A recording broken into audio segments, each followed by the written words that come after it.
नमस्कार प्यारे भक्तों, क्या आप भी अपनी आर्थिक परेशानी से मुक्ति पाना चाहते हैं? क्या आप स्वतः चाहते हैं कि धन की देवी आपकी प्रार्थना स्वीकार नहीं कर रही हैं? दोस्तों, आज मैं आपको एक ऐसा दिव्य शिव मंत्र बताने जा रहा हूं, जिसे मात्र 40 सेकंड सुनकर आप अपने जीवन में चमत्कार देख सकते हैं। प्यारे भक्तों, शिव जी जो सृष्टि के संहार और पुनर्निर्माण के देवता हैं, उनकी कृपा से धन और समृद्धि का आशीर्वाद मिल सकता है। यह मंत्र न केवल आपके जीवन की आर्थिक बाधा को दूर करेगा, बल्कि सकारात्मक ऊर्जा को आकर्षित भी करेगा। बस आपको करना यह है कि इस मंत्र को अपने मोबाइल फ़ोन में चलाकर इसे छोड़ दीजिए और देखिए चमत्कार। चाहे आप कहीं भी हो, घर, ऑफिस या कहीं यात्रा में, यह हर जगह मंत्र काम करेगा। तो क्या आप तैयार हैं शिव जी की कृपा प्राप्त करने के लिए और अपनी किस्मत को बदलने के लिए? तो प्यारे भक्तों, इस वीडियो को पूरा देखें और साथ में ही इस मंत्र को पूरा सुने। इस मंत्र को आप कम से कम 21 बार अवश्य सुने, ताकि आपकी सारी समस्या चुटकियों में ही खत्म हो जाएगी। प्यारे भक्तों, इस मंत्र को पूरी श्रद्धा और भक्ति के साथ अवश्य सुने, तब जाके इस मंत्र का असर शुरू होना प्रारंभ होगा। तो भक्तों, देर किस बात की, चलो सुनते हैं भगवान शिव के उस चमत्कारिक मंत्र को। ओम ह्रीं क्लीं नमः शिवाय धनप्रदाय स्वाहा। ओम त्र्यंबकाय शांतिमयं करु लक्ष्मीवरदाय नमः। ओम ह्रीं क्लीं नमः शिवाय धनप्रदाय स्वाहा। ओम त्र्यंबकाय शांतिमयं करु लक्ष्मीवरदाय नमः। ओम ह्रीं क्लीं नमः शिवाय धनप्रदाय स्वाहा। ओम त्र्यंबकाय शांतिमयं करु लक्ष्मीवरदाय नमः। ओम ह्रीं क्लीं नमः शिवाय धनप्रदाय स्वाहा। ओम त्र्यंबकाय शांतिमयं करु लक्ष्मीवरदाय नमः। ओम ह्रीं क्लीं नमः शिवाय धनप्रदाय स्वाहा। ओम त्र्यंबकाय शांतिमयं करु लक्ष्मीवरदाय नमः। ओम ह्रीं क्लीं शिवाय धनप्रदाय स्वाहा। ओम त्र्यंबकाय शांतिमयं करु लक्ष्मीवरदाय नमः। ओम ह्रीं क्लीं नमः शिवाय धनप्रदाय स्वाहा। ओम त्र्यंबकाय शांति करु लक्ष्मीवरदाय नमः। ओम ह्रीं क्लीं नमः शिवाय धनप्रदाय स्वाहा। ओम त्र्यंबकाय शांतिमयं करु लक्ष्मीवरदाय नमः। ओम ह्रीं क्लीं नमः शिवाय धनप्रदाय स्वाहा। ओम त्र्यंबकाय शांतिमयं करु लक्ष्मीवरदाय नमः। ओम ह्रीं क्लीं नमः शिवाय धनप्रदाय स्वाहा। ओम त्र्यंबकाय शांतिमयं करु लक्ष्मीवरदाय नमः। ओम ह्रीं क्लीं नमः शिवाय धनप्रदाय स्वाहा।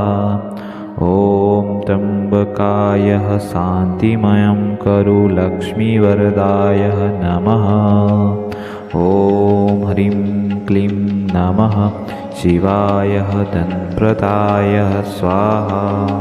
ओम त्र्यंबकाय शांतिमयं करु लक्ष्मीवरदाय नमः।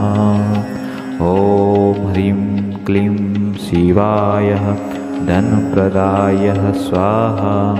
ओम त्र्यंबकाय शांतिमयं करु लक्ष्मीवरदाय नमः। ओम ह्रीं क्लीं नमः शिवाय धनप्रदाय स्वाहा। ॐ त्र्यम्बकाय शान्तिकरो लक्ष्मीवरदाय नमः। ॐ ह्रीं क्लीं नमः शिवाय धनप्रदाय स्वाहा। ॐ त्र्यम्बकाय शान्तिमयं करो लक्ष्मीवरदाय नमः। ॐ ह्रीं क्लीं नमः शिवाय धनप्रदाय स्वाहा। ॐ त्र्यम्बकाय शान्तिमयं करो लक्ष्मीवरदाय नमः।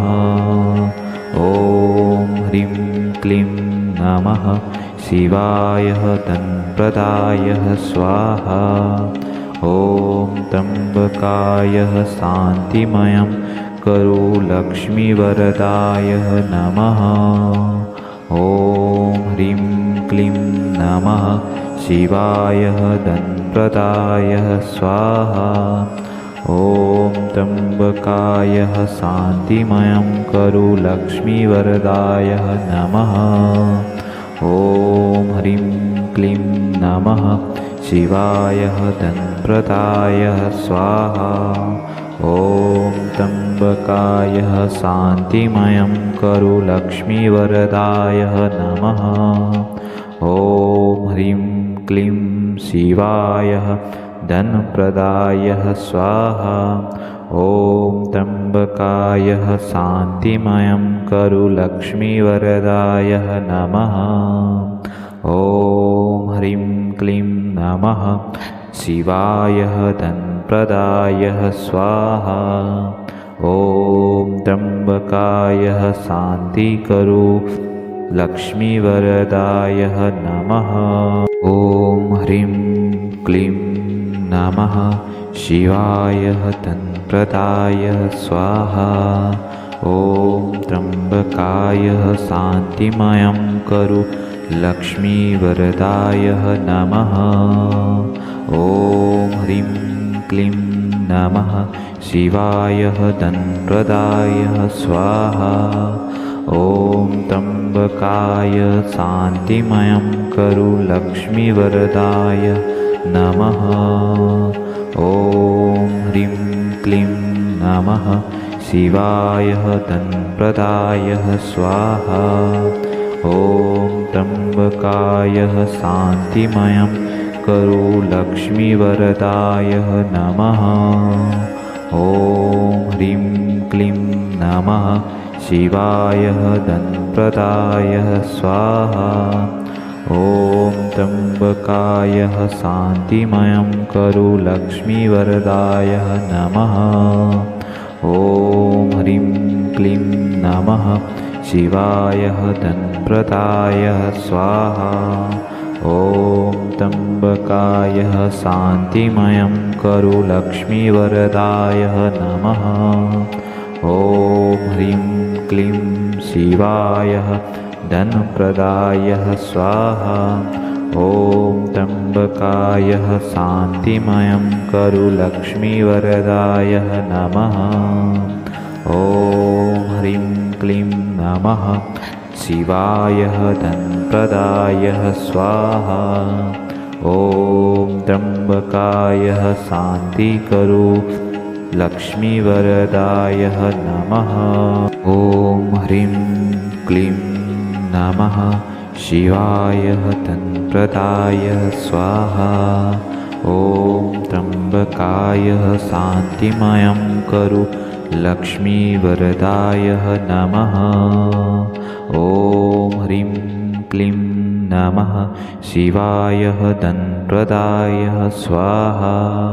ॐ त्र्यम्बकाय शान्तिमयं करो लक्ष्मीवरदाय नमः। ॐ ह्रीं क्लीं नमः शिवाय धनप्रदाय स्वाहा। ॐ त्र्यम्बकाय शान्तिमयं करो लक्ष्मीवरदाय नमः। ॐ ह्रीं क्लीं नमः शिवाय धनप्रदाय स्वाहा। ॐ त्र्यम्बकाय शान्तिमयं करो लक्ष्मीवरदाय नमः। ॐ ह्रीं क्लीं नमः शिवाय धनप्रदाय स्वाहा। ॐ त्र्यम्बकाय शान्तिमयं करो लक्ष्मीवरदाय नमः। ॐ ह्रीं क्लीं शिवाय धनप्रदाय स्वाहा। ॐ त्र्यम्बकाय शान्तिमयं करो लक्ष्मीवरदाय नमः। ॐ ह्रीं क्लीं नमः शिवाय धनप्रदाय स्वाहा। ॐ त्र्यम्बकाय शान्ति करो लक्ष्मीवरदाय नमः।